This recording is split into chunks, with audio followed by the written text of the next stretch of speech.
것들을 알게 하려 하심이라. 아멘. 하나님께서 오늘 우리에게 주시는 말씀은 욥기 33장 1절에서부터 13절까지 말씀입니다. 하나님의 말씀을 받들어 봉독할 때에 살아계신 하나님의 음성을 들으시기 바랍니다. 그런즉 욥이여, 내 말을 들으며 내 모든 말에 귀를 기울이기를 원하노라. 내가 입을 여니 내 혀가 입에서 말하는구나. 내 마음의 정직함이 곧 내 말이며 내 입술이 아는 바가 진실을 말하느니라. 하나님의 영이 나를 지으셨고 전능자의 기운이 나를 살리시느니라.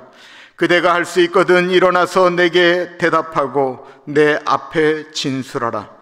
나와 그대가 하나님 앞에서 동일하니 나도 흙으로 지으심을 입었은즉 내 위로함으로는 그대를 두렵게 하지 못하고 내 손으로는 그대를 누르지 못하느니라.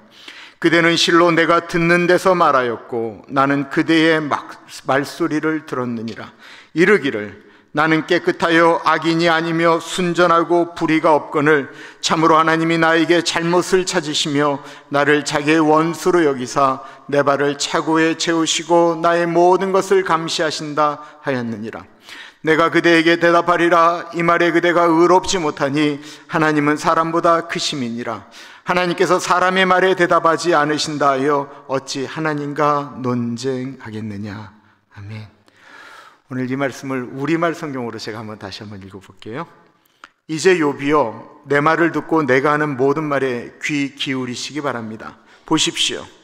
내가 입을 열고 내 입의 혀가 말을 시작합니다. 내 말은 정직한 내 마음에서 나오고 내 입술은 아는 것을 솔직하게 쏟아낼 것입니다. 하나님의 영이 나를 지으셨고 전능하신 분의 숨이 내게 생명을 주셨습니다. 그러니 할 수만 있으면 내게 대답하십시오. 일어나서 할 말을 한번 준비해 보십시오. 보십시오. 나도 하나님 앞에서 당신이나 마찬가지며 나 또한 진흙으로 빚어진 사람입니다. 보십시오. 내가 어떻게 겁을 줘도 당신이 놀라지 않고 내가 어떻게 해도 당신을 짓누르지 못할 것입니다. 그러나 내가 듣는 데서 당신이 분명히 말했습니다. 나는 당신이 하는 말을 들었습니다. 나는 죄도 없고 잘못도 없다. 나는 결백하며 불의도 없다.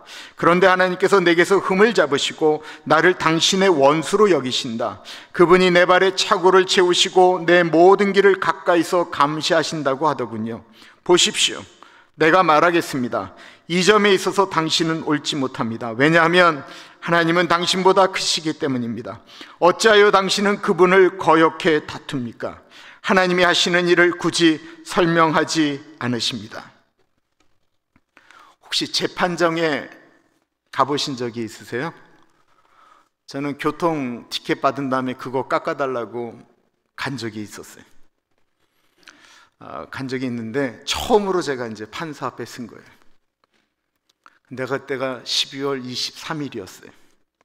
돈이 너무 없을 때 이게 너무 큰 돈이 걸린 거예요. 그러면 묻잖아요. 그냥 아무것도 묻지 않고 그냥 길티, 와 나 길티 딱 묻잖아요. 근데 제가 예배 드리고 양복 입고 갔거든요. 길티. 그러자 제 모든 돈이 얼마로 깎였냐면 30불로 깎였어요.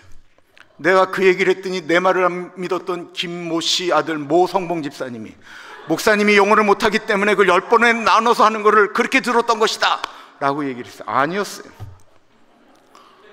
내가 판사 선생님을 보면서 내가 드렸던 인사 한마디에 그분은 감동하셨던 거예요. 그리고 오렌지 연합교 청년들은 티켓을 받으면 양복을 입고 법정으로 나아갔더라고요. 하는 그런 전설이 있습니다. 욥기는 재판장에서 사용하는 단어들이 굉장히 많이 나와요. 자신을 변호하는 것을 변론이라고 하거든요.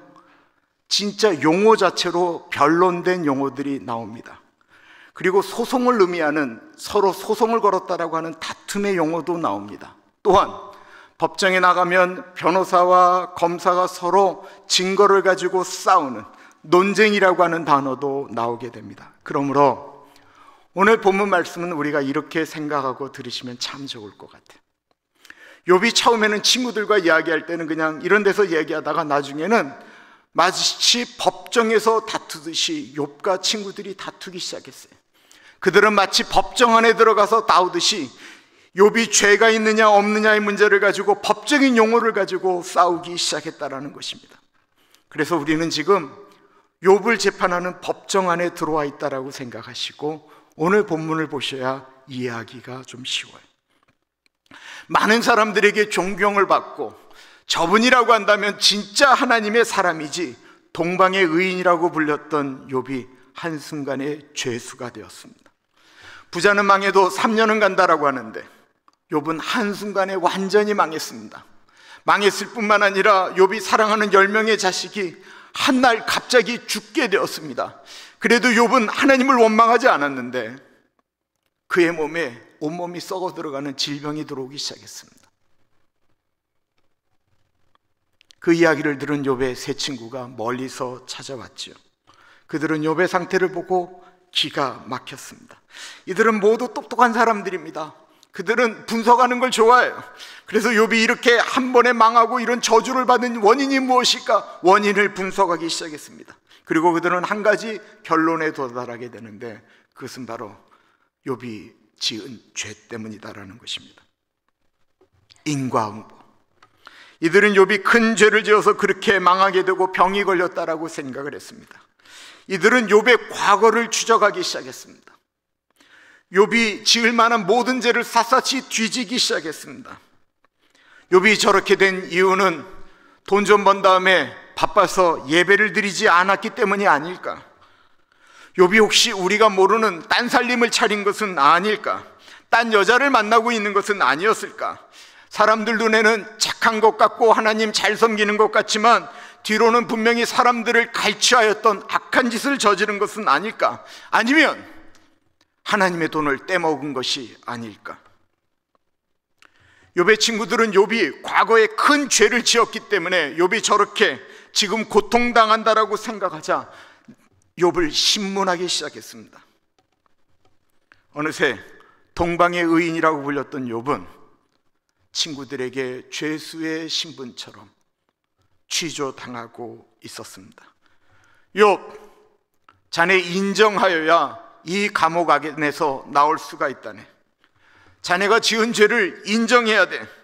과거에 우리가 알지 못했던 큰 죄질을 저는 건 있지? 우리가 증거를 찾으면 다 찾아낼 수 있어. 욥이, 난 억울하네. 나는 그런 거짓말을 해본 적도 없고 남의 것을 탈취한 적도 없어. 나는 그런 죄를 저지른 적이 없다네. 증거가 있으면 가져와봐. 욥, 자네 아내 말고 딴 여자 만난 적 있지? 욥, 요즘 자네 예전처럼 우리와 같이 신앙생활을 하면서 하나님을 찾고 하나님 앞에 나아갔던 그 뜨거웠던 마음으로 하나님을 찾은 적 요즘 없지? 헌금생활도 자기 마음대로 내키는 대로 하지 않았나? 요즘 혹시 주식에 미쳐서 성경은 안 읽고 있지는 않아?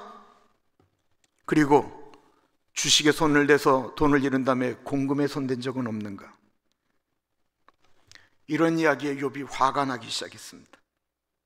왜냐하면 모든 사람들에게 존경을 받을 만한 삶을 살았기 때문에 그렇습니다. 남들이 나름대로 다 인정했던 도덕적인 사람인데 기도의 사람이라고 들었고 신실한 사람이라 소리 들었고 의로운 사람이라는 얘기를 들었고 하나님도 자기를 인정한다라고 느끼고 있었는데 자신이 이런 벌을 받는 것이 내가 죄를 지었기 때문이라고, 난 그런 죄를 지은 적이 없다라고 항변하였습니다. 친구들은 욥의 말에 동의하지 않았습니다. 그들의 말은 점점 더 날카로워지기 시작했습니다. 그들은 법정에서 죄수를 점점 더 코너로 몰고 가는 검사들처럼 그들의 용어는, 그들의 내용은 욥을 갈기갈기 찢어놓기 시작했습니다. 왜 그랬을까요? 왜 자신들은 의로운 사람 같고 욥은 죄수처럼 생각했을까요? 자신들은 안 망했거든요. 자신들은 몸에 병들지 않았거든요. 자신들의 자식은 잘 자랐거든요. 그러다 보니까 고난당하는 사람의 마음을 전혀 이해하지 못하는 것입니다. 예수 믿는데 다른 사람의 아픔에 공감하지 않는 것처럼 재수 없는 게 없습니다. 그거 정말 정말 마음에 상처가 돼요. 이게 정말 사람을 너무 힘들게 하는 거예요. 자신들이 좀 잘 되면, 자신들이 좀 잘 나가면, 자신들이 좀 괜찮으면, 자신들이 기도를 좀 많이 하면, 자신들이 성경을 좀 많이 하면, 자신들이 헌금을 더 많이 하면, 자신들이 봉사를 더 많이 하면 다른 사람을 향하여 지적질하기 시작한다는 것입니다. 그런데 사랑 없는 그런 행동은 사람에게 상처를 줍니다. 욥을 죄인 취급하니까 욥과 친구들은 나중에는 아주 심한 용어들이 오고 가기 시작했습니다. 이들은 결국 결론을 내지 못하게 되지요. 법정은 증거주의라고 얘기를 해요. 저 사람이 정황적으로는 분명히 저 사람을 때린 것이 맞고 죽인 것이 맞고 강도질한 것이 맞음에도 불구하고 증거가 없으면 풀어줄 수밖에 없습니다. 법정은 무조건 증거를 가지고 이야기하는 거예요. 근데 증거가 나타나지를 않았습니다. 분명히 친구들이 생각하기에는 욥이 큰 죄를 진 거에 맞는데 그 죄를 찾을 수는 없었습니다. 근데 욥도 내가 그런 큰 죄를 지은 적이 없다라고 이야기하는데 그거를 이렇게 증명할 만한 방법이 없었습니다. 결국 욥은 자신의 무죄를 증명하기 위해서 그 법정에 증인을 한 명 신청하게 됩니다. 내가 증인을 신청합니다. 내가 의롭다라는 것을, 내가 그런 죄가 없다라는 것을, 내가 사람들 앞에, 하나님 앞에 정말로 의롭다라는 것을 증명할 만한 한 증인을 신청합니다. 친구들이 이야기하죠. 누구? 나는 이 자리에 하나님을 증인으로 신청합니다. 욥은 욥기 28장부터 31장까지 그 법정에 하나님을 증인으로 불러냅니다. 하나님, 이 자리에 오셔서 나의 억울함을 풀어주십시오. 내가 뭘 그렇게 잘못했길래 하나님 나를 이렇게 원수로 여기십니까? 라고 이야기하였던 것입니다. 이것이 욥기 28장부터 31장까지의 이야기였어요. 그런데 이 자리, 욥의 세 친구만 있다라고 31장까지는 우리가 느꼈는데 그 자리에 아무 말도 없이 처음부터 끝까지 그 욥과 친구들의 그 논쟁을, 그 법정 싸움을 지켜봤던 한 젊은이가 있었습니다. 성경은 그의 이름을 엘리후라고 이야기합니다. 이 엘리후는 나이가 어렸습니다. 그래서 그는 욥과 그의 친구들이 신학적인 고난의 문제, 죄의 문제를 이야기할 때, 모든 죄는 원인이 있다라고 하는 인과응보로 이야기할 때 그는 침묵했었습니다. 그냥 침묵하는 정도가 아니고 욥기 32장에 보면 엘리후는 그들의 이야기를 아주 자세히 들었다라고 고백하고 있습니다. 처음에는 어른들의 말씀이라, 어른들의 싸움이라, 어른들의 대화라 듣기만 하고 가만히 있었는데 듣다 보니까 엘리후의 마음속에 거룩한 분노가 일어나기 시작했습니다. 왜 화가 나기 시작했을까요? 이 어린 엘리후가 어른들이 말씀하시는데 어른들이 죄는 다 과거에 지었기 때문에 천벌을 받는 것이다 라고 말하는 그 이야기 때문에, 모든 고난은 죄 때문이다 라고 이야기하는 것 때문에 화가 나기 시작했을까요? 욥의 친구들은 내가 과거에 지은 죄 때문에 망했다라고 말하고, 욥은 과거에 난 그런 죄를 진 적이 없다라고 싸우는 그 모습 때문에, 어른들이 왜 싸워요? 라고 하는 그 싸우는 모습 때문에 화가 났을까요?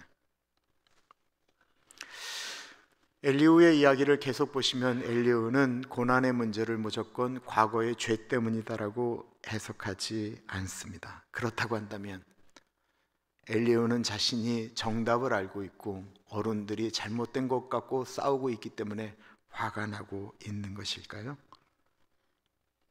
그것이 아니면 엘리후는 왜 화를 내는 것일까요?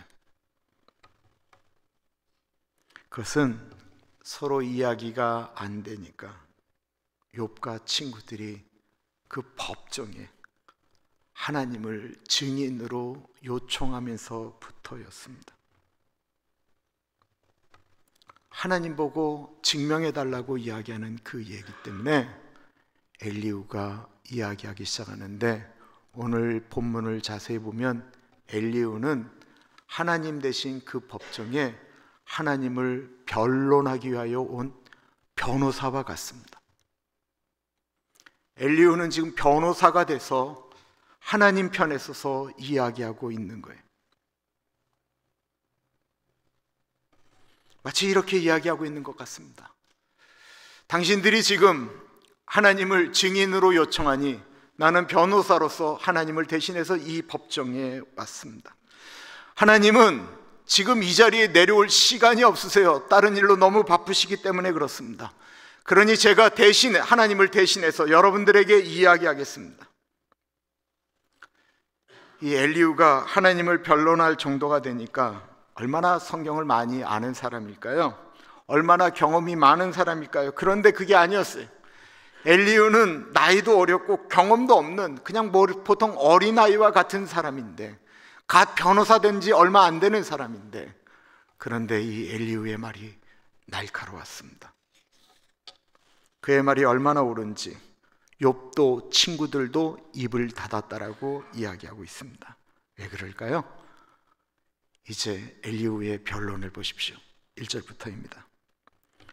이제 욥이여, 내 말을 듣고 내가 하는 모든 말에 귀 기울이시기 바랍니다. 보십시오, 내가 입을 열고 내 입의 혀가 말을 시작합니다. 내 말은 정직한 내 마음에서 나오고 내 입술은 아는 것을 솔직하게 쏟아낼 것입니다. 하나님의 영이 나를 지으셨고 전능하신 분의 숨이 내게 생명을 주셨습니다. 그러니 할 수만 있다면 내게 대답하십시오. 일어나서 할 말을 한번 준비해 보십시오. 이 말이 무슨 말입니까? 나이 어린 제가 하나님을 대신해서 이제부터 변론을 할 텐데, 욥, 당신 생각 가운데 내 말과 다른 생각이 있다고 한다면 당신은 당신의 말씀을 하시면 됩니다. 그런데 먼저 내 얘기를 들어달라고 이야기합니다. 욥과 친구들이 싸웠던 원인은 뭐냐면, 욥을 보면서 이 친구들이 너는 죄인이다라고 이야기하면서 말은 그렇게 안 했는데 자신들은 검사로, 의로운 사람으로 욥을 공격했지요.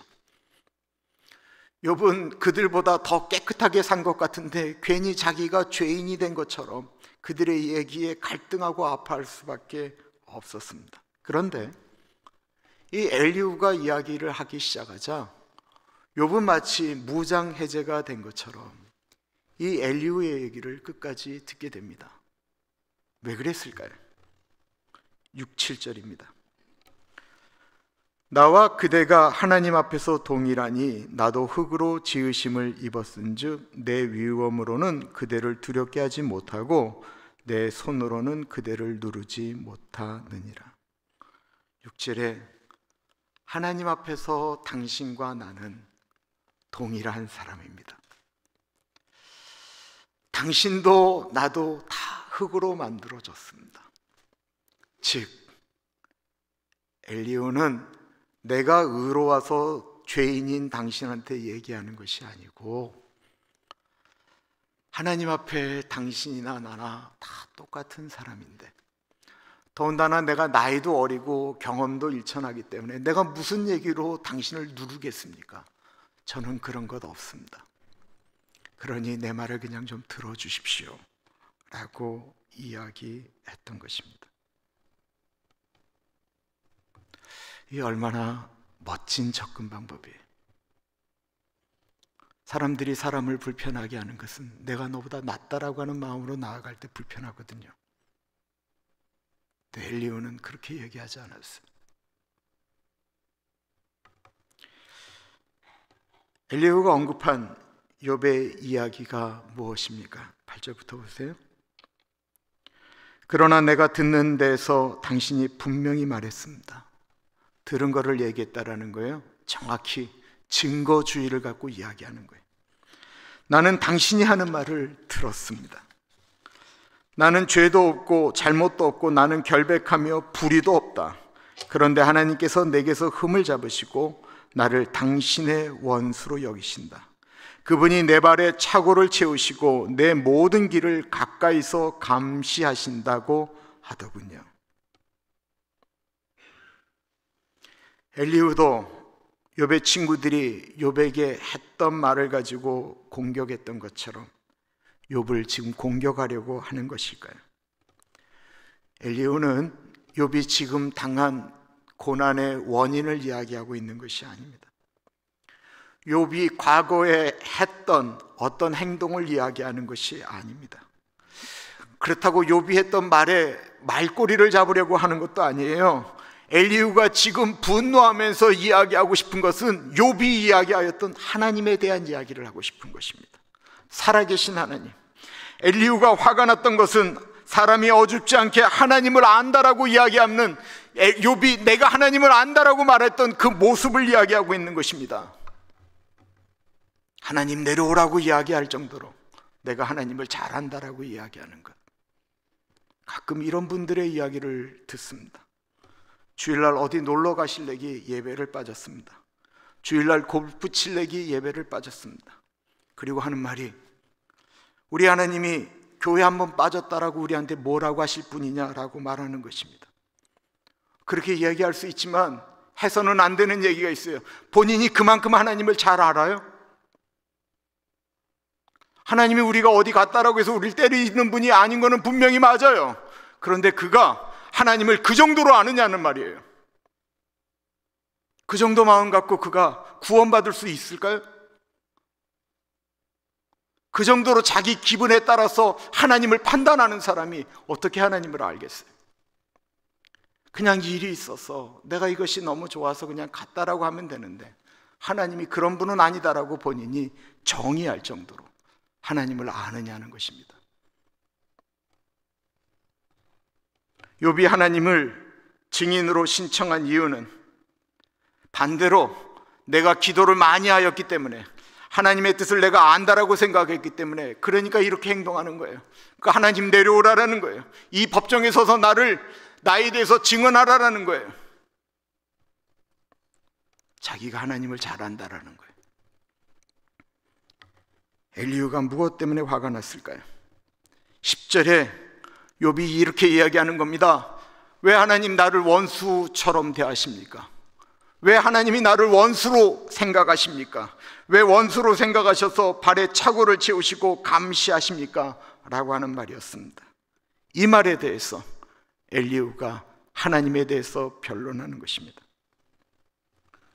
우리 하나님이 얼마나 크신 분이신데 당신이 뭐라고 하나님이 당신을 원수로 대합니까? 하나님이 그렇게 시간이 많이 남으시는 분입니까? 당신이 무슨 일을 한 듯 당신이 그것 때문에 하나님의 사역을 막을 수가 있습니까? 하나님께 당신이 피해를 줬다라고 생각하나요? 욥, 당신 한 사람 때문에 하나님이 무슨 피해를 받았다고 하나님이 당신을 원수로 생각합니까? 당신이 얼마나 대단한 사람이라고 하나님이 당신을 원수로 생각한다라고 당신이 그렇게 입을 벌려 이야기합니까? 엘리후는 지금 욥의 교만함을 이야기하고 있는 거예요. 자신이 고난당하는 것이 억울하니까 하나님을 인간의 자리까지 끌고 내려와서 하나님이 마치 자신하고 싸울 만큼 대적할 만큼 된다라고, 내가 의로우니까, 내가 괜찮으니까, 내가 기도를 많이 했으니까, 내가 하나님에 대해서 열정적으로 뭔가를 했으니까 나는 하나님과 마치 상대가 되는 것처럼 말하고 있었던 것입니다. 얼마나 자신이 의롭다라고 생각을 하면 이런 교만한 생각을 할 수 있을까요? 요나 선지자 잘 아시죠? 물고기 뱃속에 들어가서 3일 동안 있었던 사람입니다. 원수의 나라 니느웨에 가서 회개를 외치라고 얘기했더니 애국심이 너무 넘치는 요나가 싫어요 그러고 반대쪽으로 가다가 하나님께서 풍랑을 만나게 해서 그 풍랑 가운데 요나가 바다로 떨어져서 물고기의 밥이 됩니다. 하나님께서 물고기 뱃속에서 요나를 살게 하셨죠. 거기서 3일 동안 있으면서 요나가 회개를 하게 됩니다. 그러자 큰 물고기가 해변에 요나를 내뱉죠. 그곳이 보니까 니느웨와 가까운 곳이에요. 하나님께 회개하였고 하나님의 뜻을 알기 때문에 요나는 니느웨에 가서 하나님께 회개하지 않으면 니느웨가 멸망한다라고 이야기합니다. 하나님이 이 니느웨를 멸망시키니 여러분들은 회개하셔야 됩니다. 이렇게 정확하게 이야기한 게 아니에요. 하나님께서 하라고 해서 회개를 외치는데 니느웨 사람들이 회개하는 것이 너무 싫어요. 그래서 니느웨 성을 대충 가면서 얘기하는 거예요. 하나님이 회개하라고, 회개하면 그냥 이러고 가버렸어요. 그리고 나서 본인은 대충 외쳤으니까 니느웨는 분명히 망할 것이다. 원수의 나라니까 니느웨가 망하는 것을 보기 위하여 요나는 니느웨 성이 보이는 높은 상등성 위에 올라가서 니느웨가 언제 멸망하나를 구경하려고 합니다. 그런데 니느웨 안에 있는 사람들은 그 대충 하는 소리에도 회개하였거든요. 그것을 모르는 요나는 계속 니느웨 성을 보고 있는데 얼마나 뜨거워요. 하나님이 불쌍히 여기셔서 박농쿨을 크게 자라게 하셨어요. 그래서 그늘 아래서 요나가 편안하게 니느웨 성을 바라보고 있어요. 이제나 저제나 망할 것을 바라보는데 니느웨가 망할 것 같지 않아요. 니느웨 성 안에서 하나님을 찬양하는 소리가 들리는 것 같아요. 점점 더 화가 나요. 아니, 저렇게 악랄한 것들이, 저렇게 나쁜 것들이 망하지 않고서 왜 저렇게 하나님이 내버려 두시지? 막 화가 치미는 거예요. 그런데 그날 새벽에 하나님께서 벌레를 보내서 이 박넝쿨을 갈아 먹게 했어요. 그러자마자 이 박넝쿨이 시들어서 죽어버리고 맙니다. 뜨거운 태양이 막 쏟아지니까 이 요나가 하나님을 원망해요. 하나님께 원망을 하면서 하나님, 나를 차라리 죽여주십시오라고 이야기합니다. 그러자 하나님이 이렇게 말씀을 하세요. 야, 요나야, 내가 저 니느웨 사람들을 사랑해서 그들을 살려주는데 네가 이 박농쿨 하나 시들었다고 나한테 화를 내냐? 그런 이야기가 요나에게 들리는데 요나가 뭐라고 얘기하냐면요, 하나님, 내가 하나님 앞에 나 죽여주세요. 내가 화내는 것은 당연합니다. 우리말 성경에 보면 옳습니다라고 이야기를 해요. 나는 그렇게 의롭다라는 거예요. 그 니느웨 사람들은 멸망해도 저것들은 다 죽어도 좋은데 내가 지금 억울하고 분통하고 이런 것은 하나님이 나한테 뭐라고 하지만 내가 옳다라고 이야기를 한다라는 거예요. 영적 교만입니다. 그래서 하나님께서 그 유명하신 말씀, 요나서 4장 10절과 11절 말씀을 하시죠. 여호와께서 이르시되 내가 수고도 아니하였고 재배도 아니하였고 하룻밤에 났다가 하룻밤에 말라버린 이 박농쿨을 아꼈거늘 하물며 이 큰 성읍 니느웨에는 좌우를 분별하지 못하는 자가 12만여 명이요 가축도 많이 있나니 내가 어찌 아끼지 아니하겠느냐 하시니라. 좌우를 분별하지 못하는 아이들이 12만 명이 넘었다라는 것은 오른손 왼손을 분별할 줄 모르는, 아직 그런 세상을 잘 모르는 아이가 12만 명이 넘었다라는 거예요. 그 아이들을 하나님이 다 사랑하셨다라는 것입니다. 그런 하나님이 왜 욥 당신을 원수로 여기겠느냐라는 거예요. 자신이 고난이 왔다고, 내 뜻대로 안 된다고 그렇게 말하는 어리석은 욥. 실제로 하나님은 욥을 어떻게 생각하셨나요?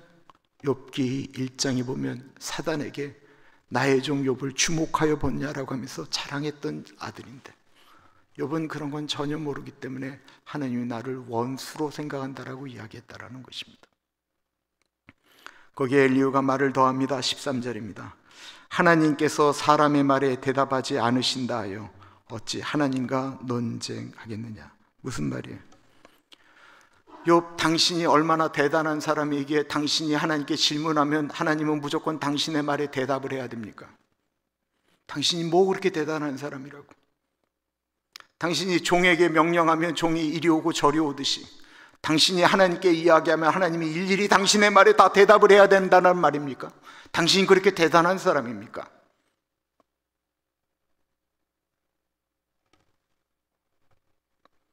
즉 욥은 다른 사람은 죄인들이기 때문에 하나님께 고난을 당해도 할 말이 없지만 나는 정말로 괜찮게 생활했기 때문에, 나는 의롭게 살다가 이 지경이 되었기 때문에 하나님의 이야기를 들을 자격이 있다라는 것입니다. 우리는 욥이 훌륭한 분인 것을 다 잘 알고 있습니다. 그는 정직했고 하나님을 신실하게 섬겼고 다른 사람들의 어려움을 그냥 지나가지 않았습니다.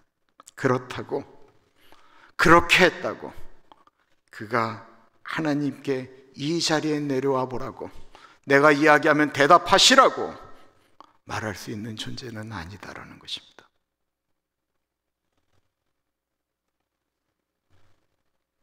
헌금 좀 많이 한다고, 기도 좀 많이 한다고, 하나님을 위해서 내가 남들보다 헌신한다고, 남들보다 꽤 괜찮은 사람이라고, 그래도 하나님 앞에는 우리는 죄인에 불과합니다. 엘리후가 욥에게 결정적인 말을 12절에 하죠. 내가 그대에게 대답하리라. 이 말에 그대가 의롭지 못하니 하나님은 사람보다 크심이니라. 어찌 감히 하나님께 의롭다라고 말하느냐라는 것입니다. 그렇지요. 누가 감히 하나님 앞에서 내가 의롭다라고 말할 수 있습니까? 욥의 친구들은 고난의 의미를 과거에서 찾으려고 했죠. 하나님의 뜻이 무엇인지는 없어요. 욥이 고난을 당하는 것은 하나님의 뜻이 아닌 과거에 있었던 죄 때문이다라는 것입니다. 욥도 내가 고난을 당하는데 그 고난의 의미를 과거에서 찾으려니까, 나는 이런 고난을 받을 이유가 없는데 고난받는다고 하니까 과거에서 찾으니까 이들은 하나님과 전혀 상관이 없이 지금 이야기를 하고 있는 거예요. 하나님의 뜻이 무엇인지. 그래서 고난은 변장하고 온 하나님의 천사라고 이야기하잖아요. 고난에는 뜻이 있다라고 하잖아요. 하나님은 사람보다 크십니다. 어찌 우리의 생각이 하나님을 따라갈 수가 있겠습니까? 사람의 지혜로움이 하나님의 어리석음보다 못하다고 분명히 성경은 이야기하고 있습니다. 그런 하나님의 생각을 어찌 사람이 자신이 좀 의롭다라고, 자신이 좀 괜찮다고 하나님께 함부로 이야기할 수 있겠습니까? 엘리후는 욥의 교만을, 하나님을 좀 안다라고 이야기하는 어리석음을, 고난을 과거의 죄에서만 찾지 말고 하나님의 뜻을 제대로 좀 강구해보고 있으라고 충고하고 있는 것입니다. 우리 모두는 죄인인 것을, 우리는 의롭지 못하다라는 사실을, 우리는 하나님의 은혜가 없으면 하루도 살 수 없다는 사실을, 우리는 날마다 하나님께 예수의 십자가 은혜를 붙들고 나아가야 되는 존재인 것을 인정하라라는 것입니다. 이 자리에 계신 주의 백성들 중에 나는 하나님의 은혜가 없어도 하나님의 나라를 충분히 갈 수 있다라고 말할 수 있는 분이 있습니까? 하나님이 천지를 창조하신 이후에 죄가 없어서 예수님의 십자가 은혜가 나는 필요 없다라고 이야기할 만한 사람이 이 세상에 창조된 이후에 단 한 사람이라도 있었나요? 나는 십자가에 달린 예수님이 필요 없습니다, 나는 그 십자가의 은혜는 필요 없습니다라고 말할 수 있는 분이 이 세상에 어디에 있습니까? 나는 신앙생활을 열심히 하기 때문에 십자가의 은혜가 필요 없습니다. 아니, 그것보다 더 무서운 것은 내가 신앙생활을 열심히 하기 때문에 함부로 다른 사람들에 대해서 평가하고 하나님을 내가 생각하는 그 그림으로 하나님을 묶어놓고 계시지는 않으십니까? 한 번도 십자가의 은혜를 생각하지 않고 그냥 내가 천국에 갈 수 있다라고 생각하셨나요? 그렇게 아무렇게 살아도, 예수 안 믿는 사람들이나 예수 믿는 사람들이나 원하는 것이 똑같고 행동하는 것이 다 똑같은데 교회만 나온다고 정말로 우리가 하나님 나라에 갈 수 있다라고 우리가 생각하고 살고 있지는 않나요? 정말로 십자가의 은혜가 정말로 내 가슴 속에 그 은혜가 없으면 나는 살 수 없습니다라고 하는 생각이 없이 하루하루를 살고 있지는 않으십니까? 우리의 교만을 내려놓아야 됩니다. 하늘에 계신 하나님을 부를 때는 하나님을 우리는 아버지라고 부르죠. 하나님 아버지, 여기 아들이 있습니다. 아버지, 여기 딸이 있습니다. 나를 불쌍히 여겨 주옵소서. 다윗의 자손 예수여, 나를 불쌍히 여겨 주옵소서. 예수님은 이 땅에 의인들이 나는 억울합니다, 내가 이런 대우를 받는 것은 억울해요 라고 외치기 때문에 하늘의 보좌를 버리고 그 눅눅한 마구간에 오신 것이 아니고, 죄인들이 주여 우리를 불쌍히 여기소서, 우리를 불쌍히 여기소서 하는 탄식 소리 때문에 임마누엘로 이 땅에 오셨습니다.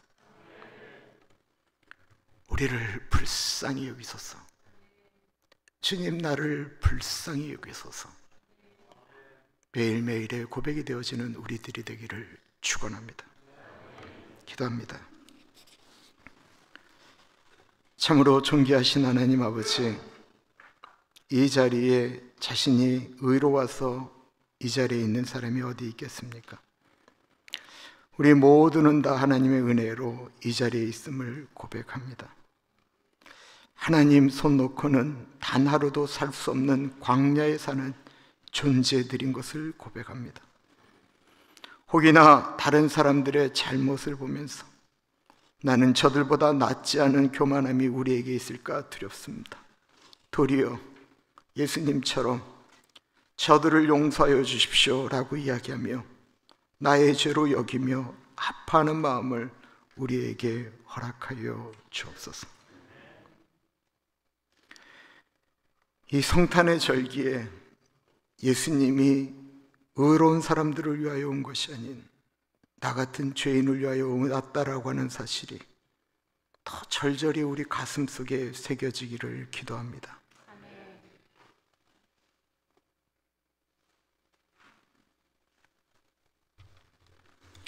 존귀하신 하나님 아버지, 하나님께 귀한 예물을 드립니다. 내 인생이 내 것이 아님을 고백하며 드리는 예물입니다. 하나님 것 가운데 우리가 사용하다가 감사해서 하나님의 것임을 잊지 않기 위해서 예물을 드립니다. 이 예물이 쓰이는 곳에 하나님 같이 하여 주시고 은혜 주시고, 하나님 이 땅에 푸르고 푸른 예수님의 계절이 오게 되는데 이 예물이 사용되어질 수 있도록 은혜 나리여 주옵소서. 존귀하신 하나님 아버지, 꽃헌금 드립니다. 우리 김영자 권사님 같이 하여 주셨기를 기도합니다. 권사님의 사랑이 주변으로 흘러가고 있습니다. 우리 권사님에게 건강 주시기를 기도드립니다.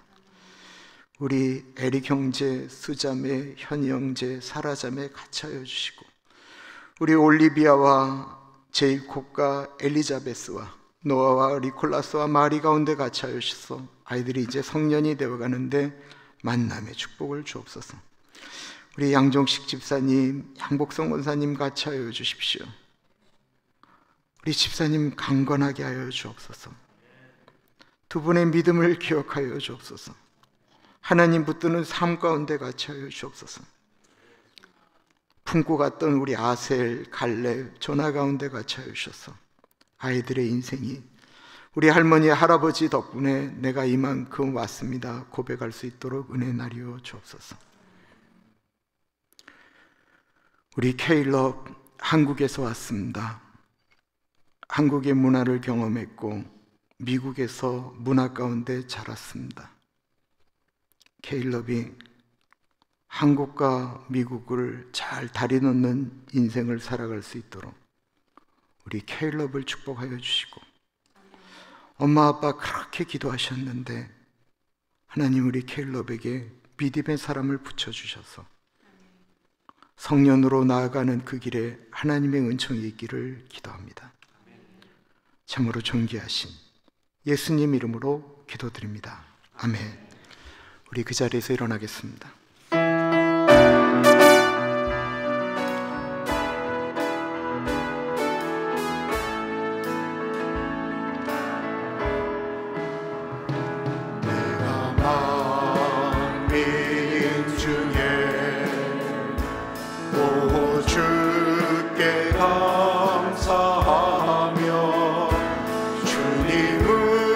찬양하리 열방 중에서 주의 인자는 커서 하늘에 미치고 주의 진리 넓은 궁창에 이르나니 하늘 위에 주는 높이 들리며 주의 영광을 온 세계 위에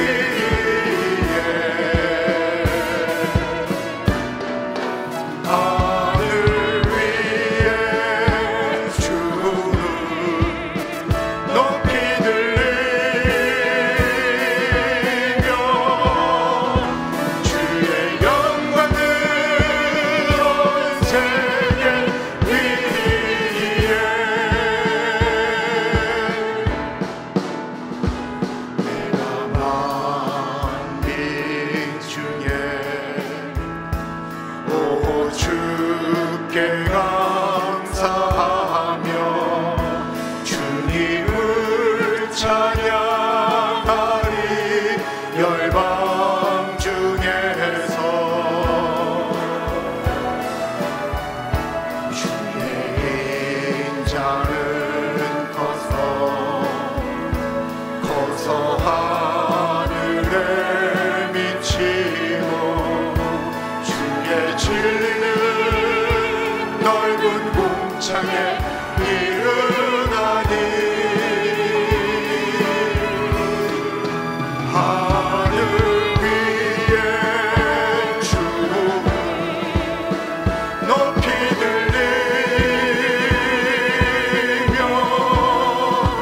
주의 영광을 온 세계 위에 하늘 위에 주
참으로 존귀하신 하나님 아버지, 하나님 아버지,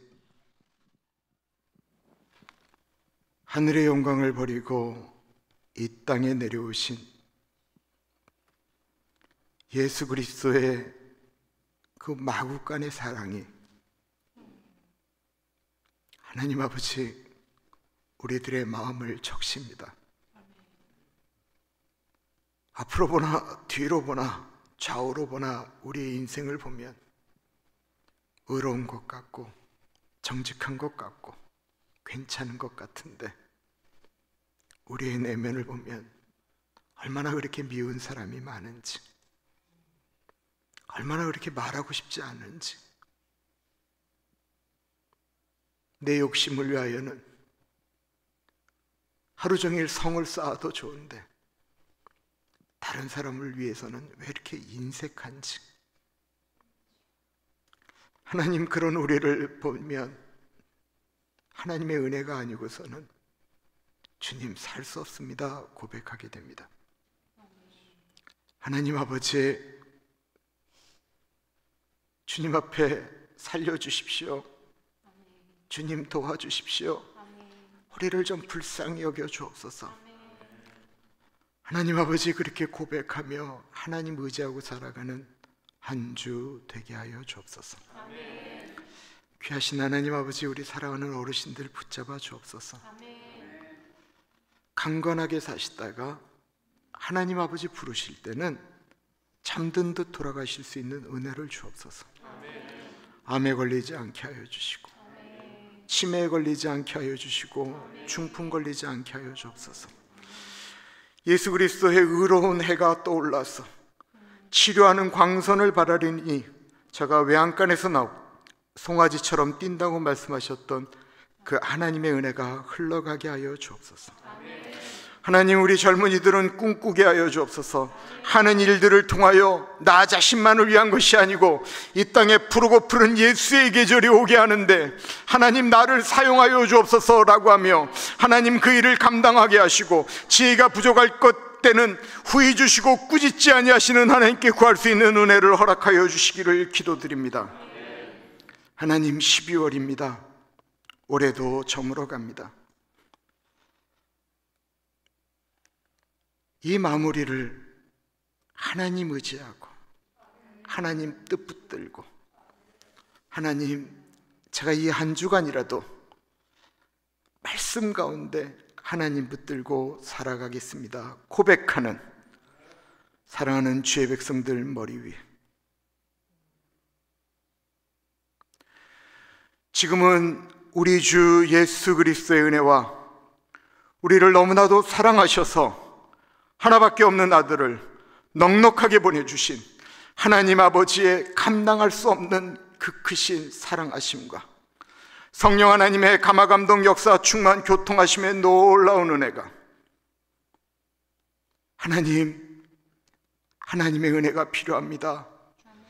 하나님, 나를 불쌍히 여겨 주옵소서 고백하는 사랑하는 주의 백성들 머리 위에 지금으로부터 영원토록 같이 하시길 간절히 축원하옵나이다. 아멘.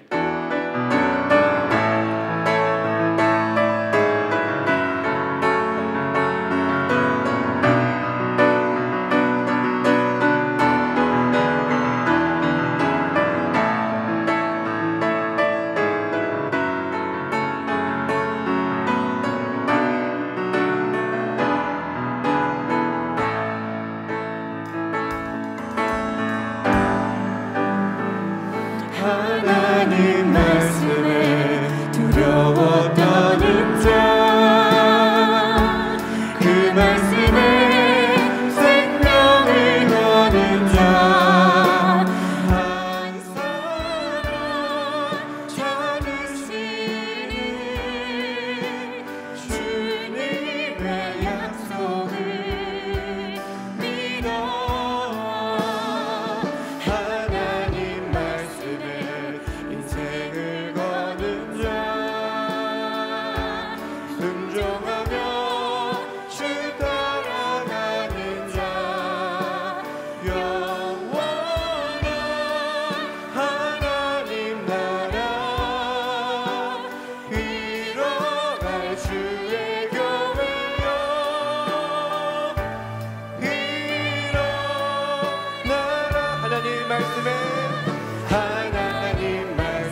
순종